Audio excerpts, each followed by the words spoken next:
इसके बाद चौथा नंबर, कोणीय त्वरण, एंगुलर एक्सेलरेशन। पृथ्वीराज किससे सूचित करते हैं कोणीय त्वरण को? अल्फा से। अल्फा से रिप्रेजेंट करते हैं कोणीय त्वरण को। Alpha equal to omega square, यानी W square into theta. W square into theta. Alpha क्या है? कोणीय त्वरण। डब्ल्यू क्या है? कोणीय वेग। कोणीय वेग और थीटा को कोणीय विस्थापन कहते हैं। लिख सकते हैं थीटा इक्वल टू कोणीय विस्थापन, एंगुलर डिस्प्लेसमेंट। कोणीय विस्थापन, angular displacement. Theta equal to कोणीय विस्थापन। इसका मात्रक होता है रेडियन। क्या होते हैं? इसका मात्रक रेडियन। आप जानते हैं समतल कोण का मात्रक रेडियन होता है और ठोस कोण का मात्रक स्टेरेडियन होता है। कई चारों फार्मूला याद रहेगा। इसके बाद एक और लास्ट फार्मूला देख लेते हैं इस घूर्णन गति से, रोटेशनल मोशन से। पांचवा नंबर, आवृत्ति का मात्रक खर्च होता है। आप बचपन से पढ़ते आए होंगे, आवृत्ति इक्वल टू 1/, आवर्तकाल, यानी इसको दोलन काल भी कहते हैं। कुछ पीछे याद होनी चाहिए। कैपिटल टी को आवर्तकाल या दोलन काल भी कहते हैं। मात्रक सेकंड होता है और आवृत्ति को स्मॉल एन से सूचित करते हैं। N equal to 1/T। यहां तक अगर किसी को दिक्कत है बता दीजिए। कैपिटल टी क्या है? आवर्तकाल है, दोलन काल है। N equal to 1/T। कोई समस्या वाली बातें नहीं होनी चाहिए। तो ये पांचों फॉर्मूला याद रहेगा आप लोगों को? बताइए कोई भी स्टूडेंट। आगे इस पांचों फॉर्मूला का यूज होने वाला है, एप्लीकेशन होने वाला है ना, इस पर थोड़ा सा ध्यान दीजिएगा। रोशन कुमार खड़े हो जाओ। जड़ता घूर्ण को किससे सूचित करते हैं बताओ? उसका एस आई मात्रक कॉपी देखकर बताओ। एस आई मात्रक, हाँ, kg into metre square. Theta क्या है? इसका एस आई मात्रक रेडियन। स्मॉल एन क्या है? आवृत्ति। आवृत्ति का फॉर्मूला 1/वर्ग 1 टाइम पीरियड के बराबर। दिक्कत वाली बातें बैठ जाइए। नेक्स्ट हेडिंग बहुत इंपॉर्टेंट, नियत। नियत या एक समान विद्युत क्षेत्र में, हेडिंग डालेंगे नियत या एक समान विद्युत क्षेत्र में, एक समान, नियत या एक समान विद्युत क्षेत्र में विद्युत द्विध्रुव, विद्युत द्विध्रुव के घूर्णन के कारण, विद्युत द्विध्रुव के घूर्णन के कारण उत्पन्न दोलन काल, उत्पन्न दोलन काल, आवाजें नहीं, दोलन काल का दूसरा नाम क्या होता है? आवर्त काल भी कहते हैं। नियत एक समान विद्युत क्षेत्र में विद्युत द्विध्रुव के घूर्णन के कारण उत्पन्न दोलन काल या आवर्त काल। ये बहुत इंपॉर्टेंट, बोर्ड एग्जामिनेशन में 5 नंबर में सवाल पूछा जा चुका है बारंबार। ध्यान दीजिए।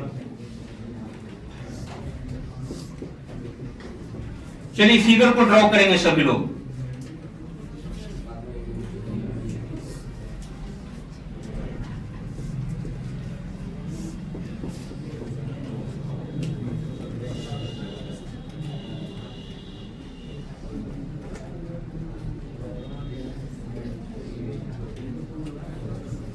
फिगर ड्रॉ करना शुरू कर दीजिए।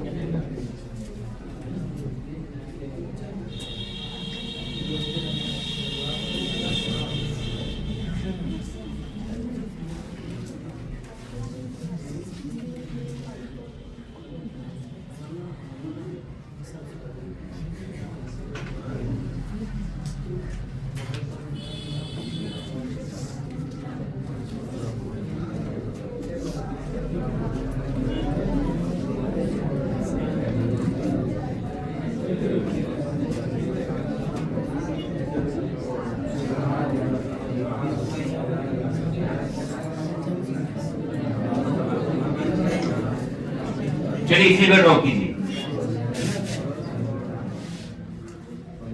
नियत या एक समान विद्युत क्षेत्र में विद्युत द्विध्रुव के घूर्णन के कारण उत्पन्न दोलन काल यानी आवर्तकाल किसका मान निकालना है बताइए। आवर्तकाल का मान निकालना जिसे कैपिटल टी से आप सूचित करते हैं, और यहाँ पे कैपिटल टी किसको सूचित कर रहा है? आवर्तकाल को ही सूचित कर रहा है, जिसको अंग्रेजी में टाइम पीरियड कहते हैं। टाइम पीरियड, आवर्तकाल या दोलन काल। अब यहां पर आप लोग को कुछ बताना होगा, कुछ आप लोगों से सवाल करेंगे, सब लोग तैयार रहेंगे।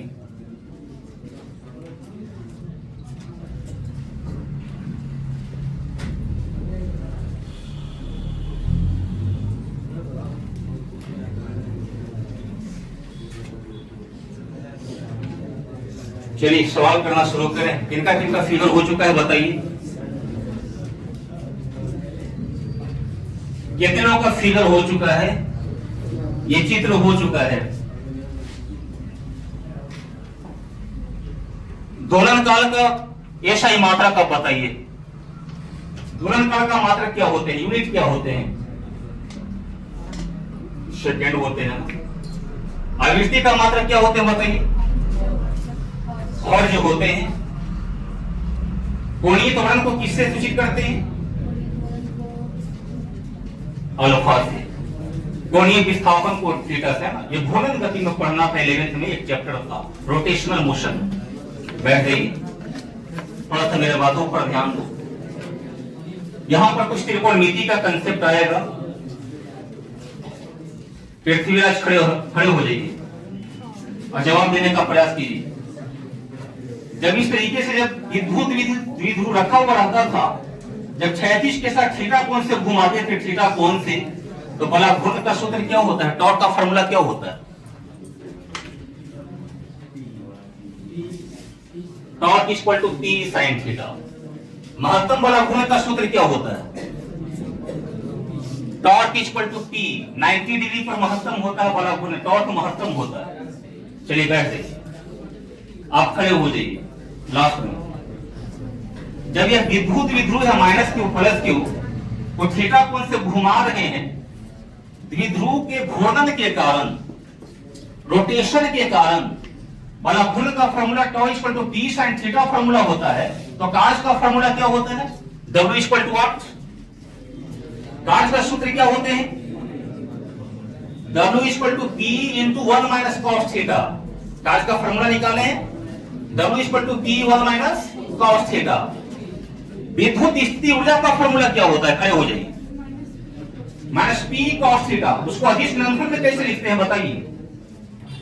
अदिश गुणनफल के रूप में कैसे लिखते हैं? Minus vector P dot E, है ना। बैठ जाइए। तो इस विद्युत द्विध्रुव को घुमा रहे हैं, तो पहले से मालूम है torque equal to P sine theta. कार्यों का फॉर्मूला मालूम है। क्या ऐसा ही चित्र बनाए थे? ऐसा ही फिगर बनाए थे? अब इसको क्षैतिज के साथ थीटा कोण से घुमा रहे हैं, तब क्या निकालना है? दोलन काल। दोलन काल किसको कहते हैं? आवर्त काल किसको कहते हैं बताइए? किसी वस्तु या पिंड को एक बार चक्कर लगाने में जितना समय लगता है, एक बार परिक्रमा करने में जितना समय लगता है, उसी को दोलन काल कहते हैं। अब इस तरीके से जब रखा हुआ था विद्युत द्विध्रुव, कोई दोलन हो रहा था, स्थिर अवस्था में बना हुआ था। अब ये थीटा कोण से घुमा रहे हैं, यानी हरकत हो रहा है, घूम रहा है, यानी रोटेट कर रहा है थीटा कोण से। उस कोण से तो घूम रहा है। हम खड़े हैं, चल रहे हैं, विस्थापन तो हो रहा है ना। थीटा क्या है? कोणीय विस्थापन है। क्या है? कोणीय विस्थापन थीटा से घूम रहा है, यानी हिल डोल रहा है। तब क्या निकालना है? हिलने डोलने की प्रक्रिया को ही दोलन काल कहते हैं। जैसे पेंडुलम आपका हिलता डुलता है, पेंडुलम को देखें, उसको भी दोलन काल का मान भी निकाल सकते हैं पेंडुलम की स्थिति में, कंडीशन में। यहाँ पर विद्युत द्विध्रुव जब घूम रहा है क्षैतिज के साथ थीटा एंगल के साथ, इसका दोलन काल निकालना है, टाइम पीरियड का मान निकालना है, कैपिटल टी का मान। कैसे निकालेंगे? तो लिखेंगे माना कि विद्युत द्विध्रुव, माना कि विद्युत द्विध्रुव जिसका आवेश क्रमशः माइनस क्यू तथा प्लस क्यू है, माना कि विद्युत द्विध्रुव जिसका आवेश क्रमशः माइनस क्यू तथा प्लस क्यू है, जिसका आवेश क्रमशः माइनस क्यू तथा प्लस क्यू है, और उनके बीच की दूरी 12 है। माइनस क्यू तथा प्लस क्यू है और उनके बीच की दूरी 12 है, और उनके बीच की दूरी 12 है, और उनके बीच की दूरी 12 है, 12 है। फुल स्टॉप के बाद नोट करेंगे, यदि विद्युत विध्रुव को विद्युत क्षेत्र रेखाएं के अंदर, यदि विद्युत विध्रुव को विद्युत क्षेत्र रेखाएं के अंदर, यदि विद्युत विध्रुव को विद्युत क्षेत्र रेखाएं के अंदर, यदि विद्युत विध्रुव को विद्युत क्षेत्र रेखाएं के अंदर, विद्युत क्षेत्र रेखाएं के अंदर क्षैतिज के साथ, विद्युत क्षेत्र रेखाएं के अंदर क्षैतिज के साथ, यदि विद्युत विध्रुव को विद्युत क्षेत्र रेखाएं के अंदर, विद्युत क्षेत्र रेखाएं के अंदर क्षैतिज के साथ, क्षैतिज के साथ थीटा कोण द्वारा घुमा दिया जाए, थीटा कोण द्वारा घुमा दिया जाए, क्षैतिज के साथ थीटा कोण द्वारा घुमा दिया जाए, थीटा कोण द्वारा घुमा दिया जाए, तो इस स्थिति में हम लोगों को थीटा कोण द्वारा घुमा दिया जाए, तो इस स्थिति में हम लोगों को, तो इस स्थिति में हम लोगों को, तो इस स्थिति में हम लोगों को घुमा दिया जाए, तो इस स्थिति में हम लोगों को विद्युत विध्रुव के परिक्रमण के कारण, तो इस स्थिति में हम लोगों को विद्युत विध्रुव के परिक्रमण के कारण, विद्युत विध्रुव के परिक्रमण, तो इस स्थिति में हम लोगों को विद्युत विध्रुव के परिक्रमण के कारण, विद्युत विध्रुव के परिक्रमण के कारण उत्पन्न दोलन काल ज्ञात करना है, उत्पन्न दोलन काल ज्ञात करना है। परिक्रमण के कारण उत्पन्न दोलन काल ज्ञात करना है, उत्पन्न दोलन काल ज्ञात करना है। पैराग्राफ चेंज करके हेडिंग डालेंगे, दोलन काल का व्यंजक यहां से देख सकते हैं। दोलन काल का व्यंजक, दोलन काल का व्यंजक, डेरिवेशन ऑफ टाइम पीरियड। अब बताइए, जब इसको थीटा कोण से घुमा रहे हैं तो टॉर्क इक्वल टू कितना हो जाएगा? P sin theta, P sin theta, है ना। अब बताओ, विद्युत विध्रुव इस तरीके से जब खड़ा हुआ रहता था, इधर माइनस क्यू, इधर plus Q, minus Q plus Q, जब इसको घुमा रहे हैं, यही प्लस क्यू उठ करके यहां पर आ गया है, थीटा कोण का निर्माण कर रहा है। प्रारंभिक कोण कितना होगा? कहां से घूमना शुरू किया होगा? 0 डिग्री से। अरे पहले स्थिर अवस्था में होगा ना, पड़ा हुआ होगा। अब इसको घुमा रहे हैं, घुमा रहे हैं, तो 0 डिग्री के बाद कौन सा डिग्री होगा? 1 डिग्री, 2 डिग्री, तब 15 डिग्री, तब 30 डिग्री, तब 45 डिग्री। तो पहले कितना कोण से घूमेगा? ये सूक्ष्म कोण से घूमेगा, 1 डिग्री, 2 डिग्री, 3 डिग्री, है ना। सूक्ष्म कोण से घूम रहा है। इसी घूमने की प्रक्रिया को दोलन काल कहते हैं। इसका आवर्त काल क्या होगा? दोलन काल क्या होगा? पहले नोट करेंगे डैश दे करके, लिखेंगे विद्युत क्षेत्र रेखाएं के अंदर, विद्युत क्षेत्र रेखाएं के अंदर, विद्युत क्षेत्र रेखाएं के अंदर यदि विद्युत विध्रुव को, विद्युत क्षेत्र रेखाएं के अंदर यदि विद्युत विध्रुव को, विद्युत क्षेत्र रेखाएं के अंदर यदि विद्युत विध्रुव को क्षैतिज के साथ, विद्युत क्षेत्र रेखाएं के अंदर यदि विद्युत विध्रुव को क्षैतिज के साथ, यदि विद्युत विध्रुव को क्षैतिज के साथ, यदि विद्युत विध्रुव को क्षैतिज के साथ थीटा कोण द्वारा घुमा दिया जाए, थीटा कोण द्वारा घुमा दिया जाए, थीटा कोण द्वारा घुमा दिया जाए, तो उत्पन्न बल अवघूर्ण, तो उत्पन्न बल अवघूर्ण, बोर्ड पर ध्यान देंगे, तो उत्पन्न बल अवघूर्ण comma torque equal to P sin theta, torque equal to P sin क्या ये फॉर्मूला जानते हैं? Torque equal to P sine theta. अब थोड़ा सा मेरे बातों पर ध्यान दें। Torque equal to P sine theta किस एंगल से घूम रहा है? थीटा कौन से घूम रहा है? देखिए त्रिकोणमिति का कंसेप्ट है, जब यहां से 1 डिग्री 2 डिग्री 3 डिग्री से घूम रहा है सूक्ष्म कोण से छोटा कोण से, तो साइन थीटा थीटा के बराबर हो जाता है। अगर फॉर्मूला में cos थीटा रहेगा तो cos थीटा थीटा के लगभग बराबर हो जाता है, tan थीटा थीटा के बराबर हो जाता है। अब इस तरीके से पड़ा हुआ था अभिषेक राज, हल्का 1 डिग्री से घूमना किया, उसको भी दोलन काल कहेंगे। 2 डिग्री से घूमना शुरू किया, उसको भी दोलन काल कहेंगे। तो 1 ही डिग्री से घूमना शुरू किया होगा, 0 डिग्री पर तो स्थिर अवस्था में होगा। तो जब यहाँ 1 डिग्री से घूमेगा तो साइन थीटा किसके बराबर हो जाएगा? बड़ा कोण के लिए साइन थीटा बराबर थीटा नहीं लिख सकते हैं, छोटा कोण के लिए साइन थीटा बराबर थीटा लिख सकते हैं।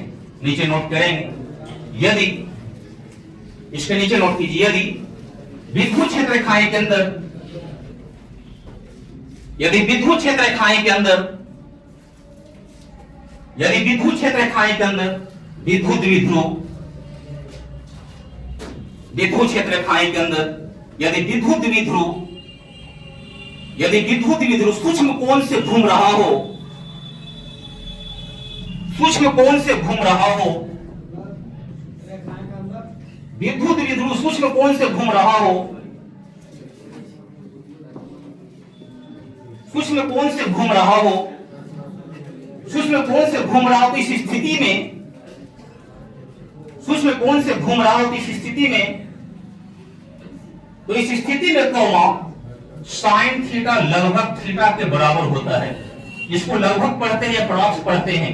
साइन थीटा ये लगभग थीटा के बराबर होता है, डायरेक्ट बराबर नहीं, इसको लगभग पढ़ते हैं। क्या इस साइन थीटा की जगह पर थीटा पुट कर सकते हैं? तो यहां से क्या मिलेगा? Relation torque equal to P into theta के बराबर। इक्वेशन फर्स्ट, इस साइन थीटा की जगह पर कितना सेट कर दिए हैं? थीटा सेट कर दिए हैं। क्या बात आ रही समझ में? इस साइन थीटा की जगह पर क्या होगा? थीटा हो जाएगा। आगे बढ़ाइए प्रोसेस को, क्योंकि हम जानते हैं कि एज वी नो दैट, यहां से देख सकते हैं, क्योंकि हम जानते हैं कि फॉर्मूला और बताए हैं, आज ही याद होना चाहिए। Torque equal to I into alpha, ये फॉर्मूला बताए हैं जी। ये कैसा गति हो रहा है? रोटेशनल मोशन हो रहा है कि नहीं हो रहा? घूम रहा है ना, ये घूम रहा है, घूमने में गति हो रहा है। Torque equal to I into alpha. Equation number second, समीकरण नंबर सेकंड। और इसकी खूबसूरती देख सकते हैं और जानते हैं, alpha equal to omega square into theta. ये फॉर्मूला जानते हैं? अरे बताओ, क्या ही फॉर्मूला बताए हैं? Alpha equal to omega square into theta. Alpha का मान समीकरण 2 में रखने पर, बढ़ाइए प्रोसेस को, अल्फा का मान, अल्फा का मान समीकरण, आवाज नहीं निकलनी चाहिए, अल्फा का मान समीकरण, समीकरण 2 में रखने पर, अल्फा का मान समीकरण 2 में रखने पर, तो यहां से देख सकते हैं समीकरण 2 से यहां से प्रोसेस को बढ़ा सकते हैं। दूसरा कितना है? Torque equal to I into alpha, torque equal to I into alpha. Alpha की जगह पर कितना सेट कर दें? अल्फा की जगह पर कितना सेट कर दें? Omega square into theta. अब इसकी खूबसूरती देख सकते हैं, ओमेगा स्क्वायर इंटू थीटा, समीकरण नंबर 3।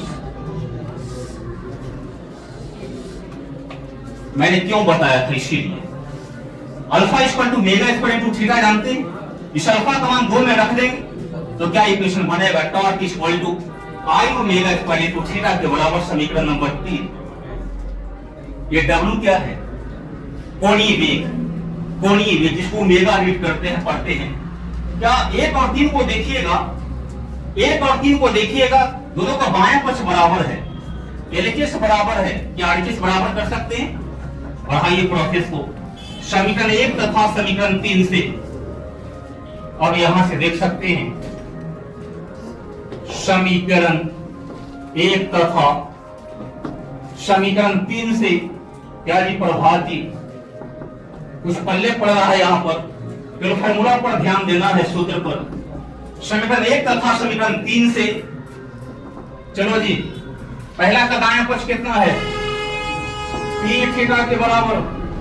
तीसरा का दायां पक्ष कितना है, मालवी कुमारी, आई स्क्वायर आई ओमेगा स्क्वायर इनटू थीटा है ना।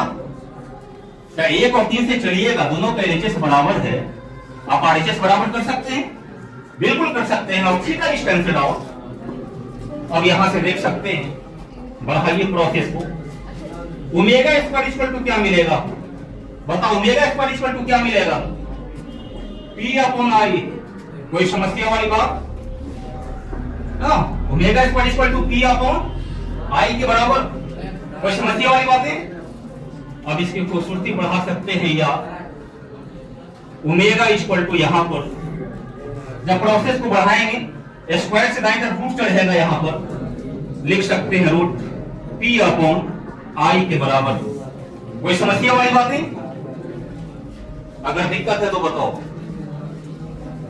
क्या omega equal to root under P upon I, कोई समस्या वाली बातें। चलिए अब इसे एक बार थोड़ा देर के लिए खड़े हो जाइए। अब यहां से देख सकते हैं ओमेगा क्या है, कोणीय वेग, उसी ओमेगा का फॉर्मूला बताओ, 2 पाई अपॉन कैपिटल टी, दोलन का भी निकालना है। अब यहां से देख सकते हैं प्रोसेस को, या ओमेगा की जगह पर 2 पाई अपॉन कैपिटल टी, और यहां पर लिख सकते हैं root P upon root I के बराबर। क्या होगा, ओमेगा का फॉर्मूला बताए हैं, 2 पाई अपॉन कैपिटल टी, घूर्णन गति माझी। चलिए बैठ जाइए, इसको और लिख सकते हैं 2 पाई अपॉन कैपिटल टी। क्या दोनों पर रूट चढ़ा हुआ है, जब दोनों पर रूट चढ़ा हुआ है तो लिख सकते हैं root P upon root I के बराबर। क्या अलग अलग तोड़ कर लिख सकते हैं, बताओ। अरे बताओ, दोनों पर रूट है ना, तोड़ कर लिख सकते हैं। अब यहां से root P upon root I क्या है, जड़त्वाघूर्ण, इसको तिरछा तिरछी गुना कीजिए। जब इसको क्रॉस मल्टीप्लीकेशन करेंगे 2 pi root I equal to लिख सकते हैं कैपिटल पी, और इनटू क्या लिख सकते हैं रूट पी के बराबर। किसका मान निकालना है, ध्यान दो, किसका मान निकालना है, कैपिटल टी का मान। इसी को तो दोलन काल कहते हैं, आवर्त काल। और यहां से खूबसूरती बढ़ा सकते हैं, 2 पाई रूट आई अपॉन क्या लिख सकते हैं, रूट पी लिख सकते हैं। क्या बात आ रही समझ में, क्या T equal to 2 pi root I upon root P लिख सकते हैं, और यहां से प्रोसेस को बढ़ा सकते हैं, टी इक्वल टू 2 पाई, और इसको मिलाकर लिख सकते हैं आई अपॉन पी के बराबर। कोई समस्या वाली बातें नहीं होनी चाहिए। किसी को दिक्कत है पूछ लो, यही फार्मूला बहुत इंपॉर्टेंट है जो निकालना था, और 5 नंबर में सवाल पूछे जाते हैं आपका बोर्ड एग्जामिनेशन में। Torque equal to P sine theta, जब कोणीय विस्थापन सूक्ष्म होगा तो साइन थीटा के ऊपर थीटा पुट कर देंगे। फिर घूर्णन गति का 2-3 फार्मूला था जो आपने देखा, और फार्मूला को इक्वेट करके बराबर करके capital T equal to 2 pi root under I upon P, this is the formula. कोई समस्या वाली बातें नहीं होनी चाहिए। चलिए अब जिससे सवाल करेंगे वही बताएंगे। Capital T equal to 2 pi root under I upon P. ईमानदारी से बताना, अगर कहीं पर किसी को दिक्कत है तो पूछ लो। खाली फार्मूला को इक्वेट किए इधर से उधर, है ना, बस 2-3 ही स्टेप था, लेकिन बहुत आसान था, इजीएस्ट था। और थोड़ा सा मेरे बातों पर ध्यान देना। क्वेश्चन में कहेगा आपसे एक दहकता हुआ क्वेश्चन, क्या चल रहा है पीछे, बाबू ये क्या पीछे चल रहा है, क्या आप लोग कर रहे हैं, लग रहा है कि जो है नर्सरी की तरह गप कर रहे हैं। 20 के बाद ही पीछे हल्ला गुल्ला होता है। थोड़ा सा मेरे बातों पर ध्यान दें। T equal to 2 pi root under I upon P. I क्या है, आप खड़े हो जाइए। आई क्या है, आपसे सवाल, घबराइएगा मत, जवाब दीजिए। आई क्या है, जड़त्वाघूर्ण, आज ही लिखवाए हैं कॉपी में। पी क्या है, विद्युत विध्रुवाघूर्ण। कैपिटल ई क्या है, विद्युत क्षेत्र तीव्रता। बैठ जाइए, लिखेंगे जहां आई इक्वल टू जड़त्वाघूर्ण इसको अंग्रेजी में मोमेंट ऑफ इनर्शिया कहते हैं। जड़त्व आघूर्ण मोमेंट ऑफ इनर्शिया। टी को कहते हैं विद्युत द्विध्रुव आघूर्ण। विद्युत द्विध्रुव आघूर्ण, इसको कहते हैं इलेक्ट्रिक डायपोल मोमेंट। एसआई मात्रक कूलॉम इनटू मीटर, व्यवहारिक मात्रक डिवाई। ये को कहते हैं विद्युत क्षेत्र तीव्रता, और अंग्रेजी में क्या बोलते हैं, इलेक्ट्रिक फील्ड इंटेंसिटी, विद्युत क्षेत्र तीव्रता। विद्युत द्विध्रुव आघूर्ण, ये विद्युत क्षेत्र तीव्रता। जड़त्व आघूर्ण का एसआई मात्रक केजी इनटू मीटर स्क्वायर। कोई समस्या वाली बातें? आइए, अगर इसी क्वेश्चन में आपसे ऐड कर दिया जाए, अगर क्वेश्चन बोर्ड एग्जामिनेशन में घुमा दिया जाए कि आवृत्ति निकालें, आवृत्ति फ्रीक्वेंसी निकालें, आवृत्ति कैसे निकालेंगे आप? फॉर्मूला क्या बताएं? n equal to 1 by capital P, 1 बटा आवर्तकाल यानी दोलन काल, और यहां से प्रोसेस को बढ़ाइए। आवृत्ति equal to n equal to 1 by capital P, ये फॉर्मूला होता है। अब यहां से देख सकते हैं कैपिटल T की जगह पर इतना सेट कर दीजिए, लिख सकते हैं 2 पाई रूट अंडर, जो हल्ला कर उसको बाहर निकालो जी। कहा गया स्टॉप? जो कर उसको बाहर निकाल दो। लोग पढ़कर क्या करेगा? जो हल्ला करो बाहर निकालिए, डायरेक्ट बाहर निकालिए, कोई जरूरत नहीं है। चलिए, आज अपनी पी, कोई समस्या वाली बातें नहीं होनी चाहिए। इस फॉर्मूला को भी याद रखेंगे। आवृत्ति small n equal to 1 by capital T, ठीक है। आप कैपिटल T की जगह पर इतना, जो भी आवाज निकालते हैं उसको टारगेट कीजिए, उसका कोटि पर नीचे बाहर निकलिए। देखो सवाल पूछते हैं तो जवाब नहीं उठता है,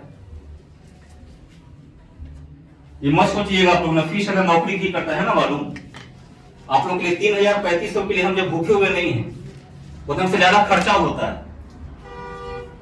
पढ़ना है तो इत्मीनान से पढ़िए, न तो जाइए, दरवाजा खुला हुआ। इस डेरिवेशन में किसको किसको दिक्कत है बताइए? घूर्णन गति का 2-3 फार्मूला देख लीजिएगा, उसके बाद इस स्टेप को देख लीजिएगा, सारा पॉइंट क्लियर होना चाहिए। अच्छा, कोई क्वेश्चन में न्यूमेरिकल में दिया रहेगा, आवर्त काल निकाल लीजिएगा। उस आवर्त काल का मान जो निकलेगा, अब डायरेक्ट यहां सेट कर देंगे, n का मान आवृत्ति निकल जाएगा। फॉर्मूला पर सेट करने की आवश्यकता भी नहीं पड़ेगा। क्या बात आ रही समझ में आप लोगों को? चलिए, आप खड़े हो जाइए। विद्युत द्विध्रुव आघूर्ण अदिश राशि होता है कि सदिश राशि होता है? जवाब दीजिए। सदिश राशि, वेरी गुड। ये कैपिटल विद्युत क्षेत्र तीव्रता अदिश राशि होता है कि सदिश राशि होता है? बताइए। जिस राशि के अंत में तीव्रता लग जाए वह सदिश राशि होता है, वेक्टर क्वांटिटी होता है। आई जड़त्व आघूर्ण है, यह अदिश है कि सदिश? जड़त्व आघूर्ण सदिश राशि होता है। कैपिटल P, समय क्या होता है? अदिश की सदिश? समय अदिश राशि होता है। सदिश में परिमाण होता है, अदिश में परिमाण होता है, दिशा नहीं होता। दिशा का मतलब क्या? पूर्व पश्चिम उत्तर दक्षिण, उसी को डायरेक्शन कहते हैं, है ना। क्या ऐसे लिख सकते हैं 10 सेकंड पूरब की ओर, पढ़ने में अच्छा लग रहा है। 50 सेकंड दक्षिण की ओर, पढ़ने में अच्छा लग रहा है। नहीं, सदिश राशि के साथ डायरेक्शन को लगाते हैं, दिशा को लगाते हैं। बैठ जाइए। चलिए, क्वेश्चन को नोट करेंगे सभी लोग। देखें, एक विद्युत द्विध्रुव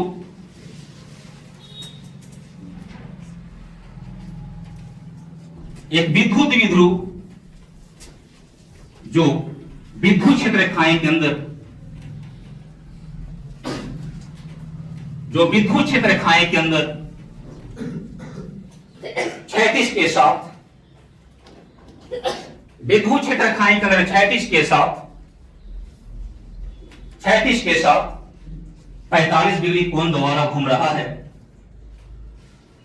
क्षैतिज के साथ 45 डिग्री कोण द्वारा घूम रहा है। 45 डिग्री कोण द्वारा घूम रहा है और विद्युत द्विध्रुव घूर्णन का परिमाण और विद्युत द्विध्रुव घूर्णन का परिमाण और विद्युत द्विध्रुव घूर्णन का परिमाण 40 kg इंटू मीटर स्क्वायर और विद्युत द्विध्रुव घूर्णन का परिमाण 40 coulomb into metre 40 coulomb into metre 40 coulomb into metre और विद्युत क्षेत्र तीव्रता का परिमाण 40 कूलम इंटू मीटर और विद्युत क्षेत्र तीव्रता का परिमाण 30 वोल्ट प्रति मीटर है और विद्युत क्षेत्र तीव्रता का परिमाण 30 वोल्ट प्रति मीटर है। तो विद्युत द्विध्रुव के द्वारा किया गया कार्य ज्ञात करें। 30 वोल्ट प्रति मीटर है तो विद्युत द्विध्रुव के द्वारा किया गया कार्य ज्ञात करें। तो विद्युत द्विध्रुव के द्वारा किया गया कार्य ज्ञात करें। तो विद्युत द्विध्रुव के द्वारा किया गया कार्य ज्ञात करें। Full stop. चलिए इस क्वेश्चन को बनाइए, सॉल्व कीजिए और कम से कम 5 लड़कों का आंसर सही होनी चाहिए। देखिए पहले क्वेश्चन में क्या क्या दिया हुआ है, क्या क्या गिवन डाटा दिया हुआ है। कार्य का फॉर्मूला क्या बताएं, बताओ। थोड़ा सा दिमाग पर स्ट्रेस डालिए। W = P × 1 - cos theta. अब देखिए क्वेश्चन में क्या क्या मान दिया हुआ है, क्या क्या गिवन डाटा दिया हुआ है। ऐसा क्वेश्चन मैंने कल करवाया था, शायद परसों, याद होनी चाहिए। गिवन दैट, जानू कुमार खड़े हो जाएंगे। क्वेश्चन में विद्युत द्विध्रुव कितना दिया हुआ है, 40 कूलम इंटू मीटर विद्युत द्विध्रुव घूर्णन, ठीक है। विद्युत क्षेत्र तीव्रता कितना दिया हुआ है, 30 वोल्ट प्रति मीटर। इसका दूसरा मात्रक न्यूटन प्रति कूलम और दूसरा मात्रक वोल्ट प्रति मीटर। बैठ जाइए। चलिए थीटा बराबर कितना, 45 डिग्री, 45 डिग्री। चलिए कांच का फॉर्मूला बताइए, गर्ल्स में बताएंगे। कांच W = P 1 - cos थीटा। कोई समस्या वाली बात नहीं। P का मान कितना, 40, E का मान कितना, 30, 1 - cos 45। और इसकी खूबसूरती यहां से बढ़ा सकते हैं। 1 - cos 45 ये कितना हो जाएगा, यहां से 1200। 1 - cos 45 is cos 45 is 1/2 cos 45 का मान। चलिए और इसको यहां से कैसे सोल्व किया आप लोग बताइए। अब यहां से कौन सा काम किए हैं, इतना ही छोड़ दिए हैं, एलसीएम लेकर छोड़ दिए हैं। √2 का मान रख दो 1.414 आप रख सकते हैं। अब यहां से देख सकते हैं 1200। 1 - 1/√2 का मान 1.414। कोई समस्या वाली बात नहीं। √3 का मान कितना, 1.732 होता है। चलिए इसको हल कर सकते हैं, जो भी आंसर आ जाए। 1200 1 - √2 का मान 1.414। कांच का मात्रक जूल के बराबर। छोड़ करने के बाद जो भी आंसर आएगा इतना जूल कर सकते हैं। क्या यहां से एलसीएम ले सकते हैं, जोड़ घटाव कर सकते हैं और आसानी से आंसर आप निकाल सकते हैं। बाबू थोड़ा सा खरों पर बैठने का आदत डालिए।